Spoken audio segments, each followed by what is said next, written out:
Во сне приходит ангел к Иосифу и говорит ему: беги в Египет с младенцем и матерью Марией, потому что Ирод хочет погубить младенца. Семейство отправляется в путь в Египет. Это путь очень далекий и очень трудный, с младенцем ведь, на каком-то там ослике. И образ прелюдии, который вы сейчас услышите, это прелюдия ми-мажор. Это отдых путешественников в этом далеком пути, долгом, утомительном.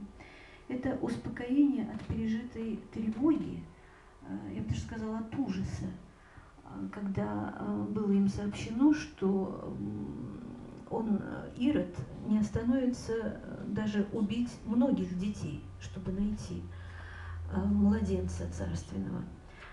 Вот. И вы услышите в этой музыке, она очень светлая, эта музыка. Вот там ритм такой, знаете, покачивание, как в колыбельной песне, и в то же время это образ природы. Пасторально звучит эта музыка, очень светло. То есть, как бы нам это вот говорит, что мы защищены. Вот Бог защищает человека от всех бед. Исполнит прелюдию ми-мажор Володя Иващук.